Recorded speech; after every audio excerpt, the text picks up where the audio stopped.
Fleet Commander Teiho stood tall on the bridge of the Kyuzan warship Dakibi, his six-fingered hands clasped behind his back as he stared at the viewscreen.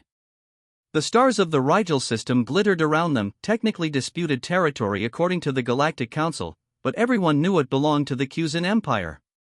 Had belonged to them for centuries. Commander, First Lieutenant Jaiwu approached, her scaled skin reflecting the blue light of the control panels. Our sensors have detected an unidentified vessel at the edge of the system. Teiho's inner eyelids flickered with interest. Classification? Unknown, sir. Design suggests it's from Earth. Earth. The name stirred a mixture of curiosity and dismissal in Teiho's mind. Humans were new to interstellar travel, barely a century since they'd developed faster-than-light capabilities. Their ships were primitive, their weapons underdeveloped. They had been advised to stay within their designated sectors while the older races decided their status. Tactical assessment? Teiho asked. Officer Miho looked up from his station. The human vessel is small, explorer class at most. Minimal weapons. Our smallest cruiser could overpower it. Teiho nodded. This would be simple. Move to intercept. Bring the fleet to alert status. The massive Kyuzan battlecruiser changed course, followed by its escort of 19 ships. The formation moved with precision, each vessel adjusting its position with mathematical perfection. The Kyuzan Empire had been perfecting space warfare for 5,000 years. Their tactical doctrines were flawless. The human ship has spotted us, Jaiwo reported. They're holding position. Not retreating? Teiho's head tilted slightly. Interesting. They must know they're in violation of boundary accords. Perhaps they're lost, suggested Miho, though his tone indicated he didn't believe it. Establish communication, Teiho ordered, straightening his uniform. The silver emblems of his rank caught the light as he moved to the central platform. The large viewscreen flickered, then displayed the interior of the human vessel. Teiho immediately noticed how cramped it seemed, how inefficiently designed compared to the spacious command deck of his own ship. In the center stood a human female in a blue uniform with silver markings that presumably indicated rank. I am Fleet Commander Teiho of the Kyuzan Imperial Navy, he announced, using the translation system that converted his clicks and whistles into human speech. You have entered restricted space. Identify yourself. The human touched her chest in what Teiho's cultural database identified as a gesture of formal greeting. Captain Nari of the Earth Exploratory Forces vessel Pathfinder, she replied. Her voice was calm, betraying no fear despite the overwhelming force surrounding her small ship. We're conducting a scientific survey of this region. This system falls under Kyuzan protection, Teiho stated. Your presence here violates 3 separate boundary agreements. Captain Nari's expression remained neutral. Our charts indicate this as unclaimed space under Galactic Council designation. We're exercising right of scientific passage. Teiho felt a flicker of annoyance. The humans were technically correct according to the most recent council maps, but everyone understood reality. The Kyuzan Empire claimed what it wished, and lesser species respected those claims. Your charts are outdated, he lied smoothly. Power down your weapons and prepare to be boarded. Your vessel will be escorted to the nearest Kyuzan outpost for processing. He expected protest, perhaps fear or anger.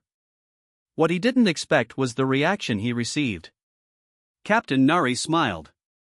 It wasn't a grimace or the forced expression of someone hiding terror. It was genuine, a confident, knowing smile that made Teiho's inner eyelids twitch involuntarily. Something cold crawled up his spine. I'm afraid that won't be possible, Commander, she replied, her voice still perfectly calm. Perhaps we can discuss alternative arrangements that would satisfy both parties.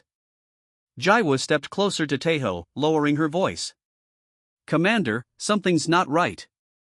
Their ship's energy readings are fluctuating in an unusual pattern. Before Teiho could respond, Tactical Officer Miho called out, Sir. I'm detecting unusual activity in the nearby nebula. There's something disrupting our long-range scans. Teiho kept his eyes on the human captain, whose smile hadn't wavered.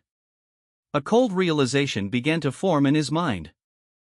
"You're not alone," he said. Captain Nari tilted her head slightly. "The universe is rarely a place for solitude, Commander Tejo. I suggest we open diplomatic channels before misunderstandings escalate." Tejo felt the first stirrings of genuine unease in his thoracic cavity. In 5,000 years of military history, the Kuzan had never encountered a species that smiled when facing overwhelming odds. "Scan that nebula," he ordered. "All ships, battle formations." On the screen, Captain Nari's smile widened just slightly. And somehow, that was the most terrifying sight Tejo had seen in his entire military career.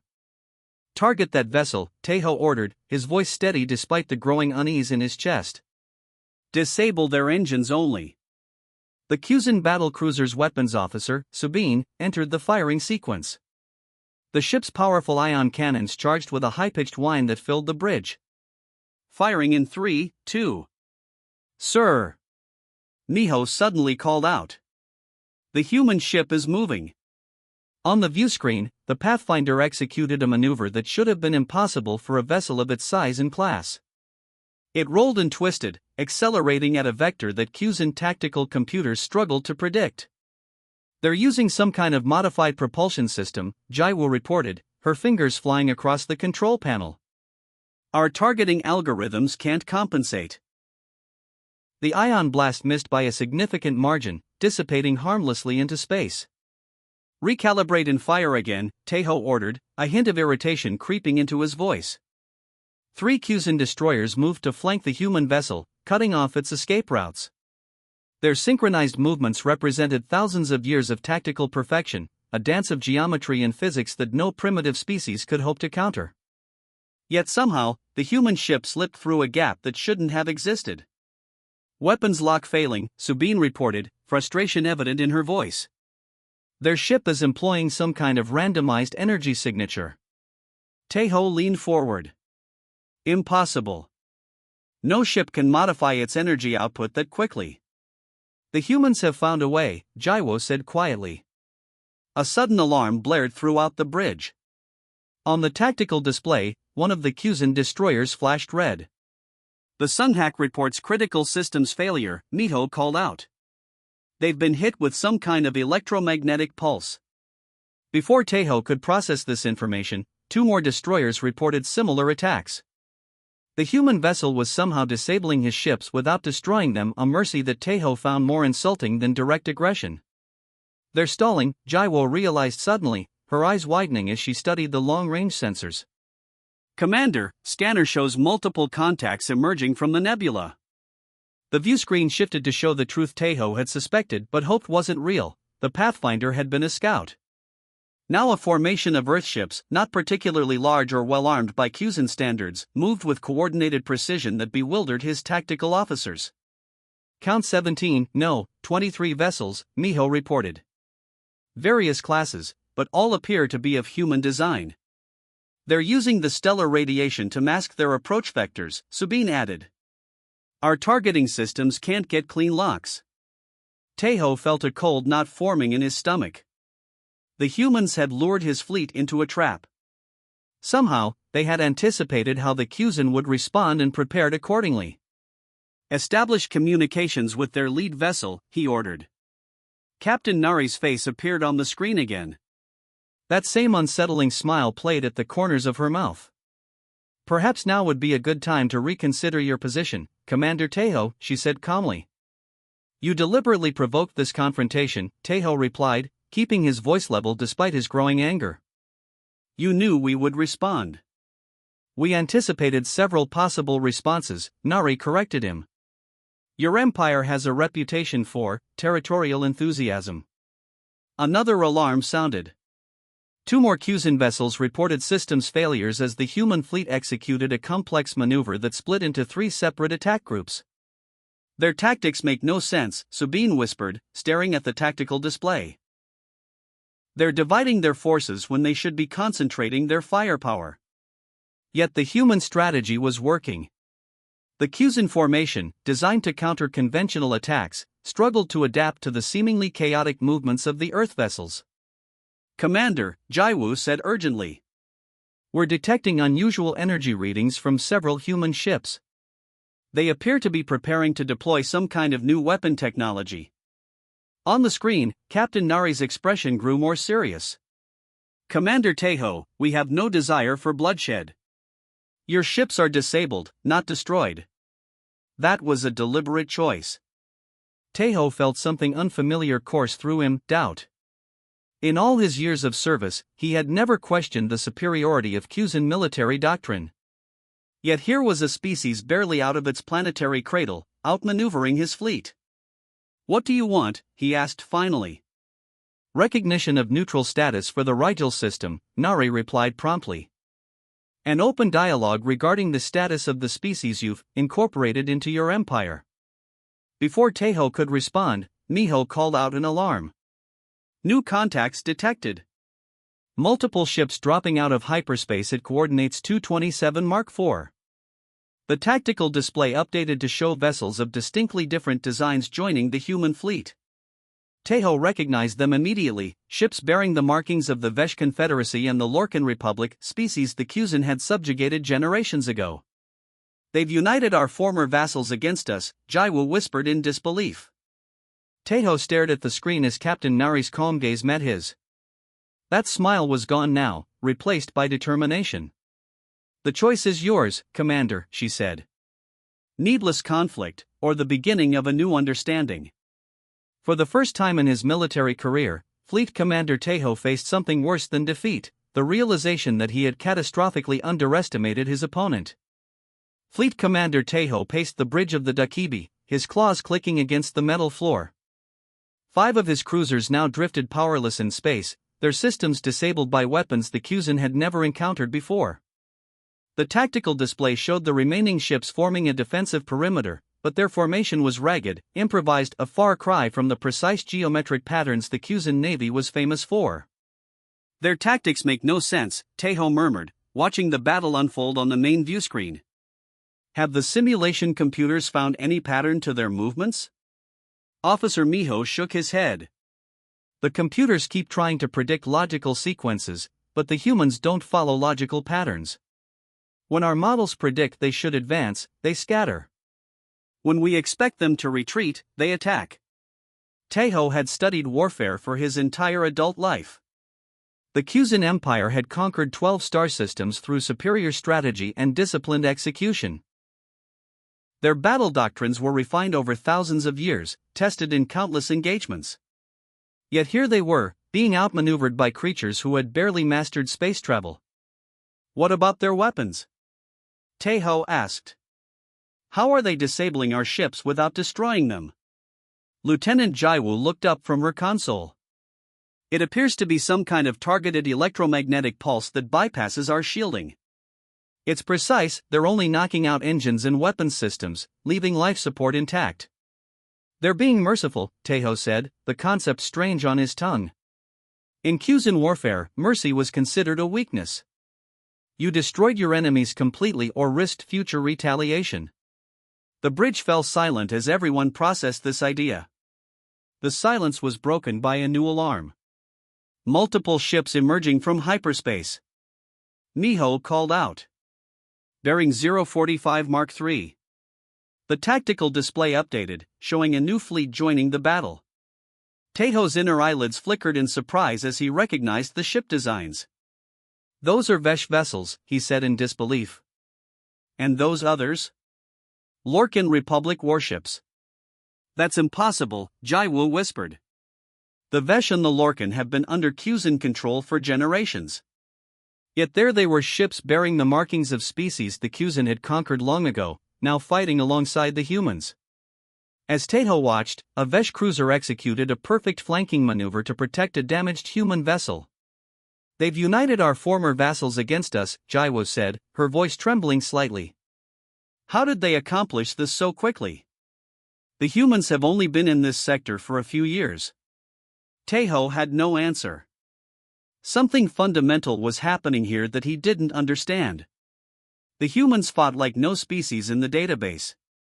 Where Cusan doctrine emphasized overwhelming force applied with mathematical precision, the humans used unpredictability and adaptability. They treated battle not as a science but as an art. Communication request from the human flagship, Miho reported. Teiho straightened his uniform. Put it through. Captain Nari appeared on screen. Her uniform was wrinkled now, and a small cut above her eye suggested her ship had taken some damage. Yet her eyes remained clear and focused. Commander Teiho, she began, your reinforcements won't arrive for 6 hours. We have no desire for needless casualties. Teiho narrowed his eyes. How do you know about our reinforcements? A small smile played at the corner of Nari's mouth. The same way we knew you'd respond to our presence here. The same way we knew you'd underestimate our capabilities because of our species' youth. Commander, this conflict can end now, without further bloodshed. You expect the Kuzan Empire to retreat before a lesser force? Teiho asked, though his voice lacked its usual confidence. I expect a rational commander to recognize when the tactical situation has changed, Nari replied. Look at your display, Commander. Count your functional ships. Consider what will happen when we disable more of them. Teiho felt something unfamiliar rising in his chest, respect mingled with fear. This human captain had orchestrated a trap that had caught his entire fleet. She had somehow united former enemies of the Kuzan into a coalition. And now she was offering him a way out. In 5,000 years of Kuzan military history, no commander had ever retreated from a battle against a technologically inferior force. Such an action would bring tremendous dishonor. Yet to continue fighting would mean the complete disabling of his fleet. And when their reinforcements arrived, they would face the same tactics, the same surprising coalition. Order all remaining functional ships to move to coordinates 557 Mark 9, Teiho said quietly. Jaiwo looked up in shock. Commander? That's a retreat order. It's a strategic repositioning, Teiho corrected, though they both knew the truth. All ships, defensive formation. We withdraw to Sector 7. On the view screen, Captain Nari nodded, her expression serious but not triumphant. A wise decision, Commander, she said. Perhaps when we next meet, it can be under different circumstances. As the Kuzan fleet began its withdrawal, Teiho felt something shift inside him, a realization that the galaxy had changed. The Kuzan Empire had just experienced something it had never known before, not just defeat, but a defeat that challenged everything they believed about their place in the universe. Fleet Commander Teiho knelt on the padded mat in his private chamber, his head bowed before the flickering hologram of High Admiral Juno. The Admiral's scaled face showed barely contained rage, his inner eyelids flicking rapidly, a sign of extreme agitation among their species. Explain yourself, Commander, Juno said, his voice cold. How does a Kuzan battle fleet retreat from primitive mammals? Teiho kept his eyes lowered, as tradition demanded. High Admiral, the humans employed tactics we have never encountered. They disabled 5 cruisers without destroying them. They are mammals barely a century into space travel. Juno interrupted, slamming his 6-fingered hand against something off-screen. Your fleet outnumbered them. Your technology outclassed them. And you turned your back and fled. They were not alone, Admiral. The Vesh and Lorcan fought alongside them. This caused a brief silence. The Vesh Confederacy and Lorcan Republic had been subjugated by the Kuzan Empire 3 centuries ago. Their resistance had been crushed, their military capabilities stripped, their people integrated as second-class citizens of the Empire. Impossible, Juno finally said. The Vesh and Lorcan vessels are tracked constantly. Their ships cannot operate without Kuzan supervision. I saw them with my own eyes, Teiho insisted. Somehow, the humans have inspired rebellion. The Admiral's scales darkened, a sign of deep displeasure. Reinforcements will arrive at your position within 5 hours. You will crush this pathetic coalition and bring me the head of the human captain who has caused this disgrace. And if we cannot, exile would be preferable to the dishonor you have brought upon the Empire. Juno cut him off, his voice trembling with fury. Succeed or do not return. The hologram flickered out, leaving Teiho alone in the dim light of his chamber. He remained kneeling, processing the conversation. 5,000 years of Cusan military tradition weighed on him like a physical presence. After several minutes, he stood and moved to his computer terminal. He needed to understand the enemy he faced. The screen lit up with data about humans' biological information, historical records, cultural analysis. The Cusan Empire had been collecting intelligence on Earth since humans first left their home planet. Most of it was fragmented, observational rather than directly gathered. Tejo read with growing fascination. Humans had evolved as persistence hunters, chasing prey until it collapsed from exhaustion, a unique strategy among intelligent species. Most galactic powers, including the Cusan, had evolved as ambush predators or defensive herd species. More surprising was their social structure. Where Cusan society was rigidly hierarchical, humans constantly shifted between cooperation and competition. They formed bonds across genetic lines. They sacrificed for abstract principles. They adapted quickly to new circumstances. A soft chime interrupted his study. "Enter," he called. Lieutenant Jaiwo stepped into the chamber, bowing respectfully. "Commander, we've received a transmission from the human captain." Tejo nodded. "Show me." The wall screen activated, displaying Captain Nari's face. She looked tired but composed. "Commander Tejo," she began without formal greeting, "your reinforcements will arrive soon. I'm contacting you to prevent unnecessary bloodshed." "My orders are clear," Tejo replied stiffly. "The Cusan Empire does not negotiate from a position of weakness." "Is that your position, or the Empire's?" Nari asked, surprising him with her directness. "Because from where I stand, clinging to pride when lives are at stake seems like the true weakness." The statement struck Tejo like a physical blow. Such words would be considered treasonous in Cusan society, yet he couldn't deny their impact. "Unlike your empire," Nari continued, "we don't believe in subjugation. The Veshan Lorcan joined us willingly because we offered partnership rather than domination. This is why you've never truly understood us." Tejo's inner eyelids flickered with interest. "And what makes you think you understand us, human?" "Because we study history," Nari replied. "Your empire began as refugees fleeing a dying star. You built your strength through unity and discipline. Those are admirable qualities. But somewhere along the way, unity became uniformity, and discipline became dominance." Tejo felt a strange sensation in his chest, the uncomfortable recognition of truth. "Your reinforcements outnumber us," Nari acknowledged. "But consider this, we offer negotiation, not annihilation. Is preserving the old ways worth the cost your people will pay?" After she signed off, Tejo stood motionless, her words echoing in his mind. He had been raised from hatching to believe that the Cusan path was the only path, that order through hierarchy was the natural state of the universe. Yet here was a species that thrived through adaptation rather than tradition, cooperation rather than domination. A species that smiled when facing overwhelming odds. The reinforced Cusan fleet formed a perfect crescent formation against the backdrop of stars. 30 battlecruisers, their hulls gleaming with the distinctive blue-green light of their power systems, faced the assembled human coalition across the emptiness of space. "All ships report ready for combat, Commander," Miho announced from his station on the bridge. "The High Admiral's flagship requests your battle plan." Tejo stood at the viewscreen, watching the motley collection of vessels that opposed them.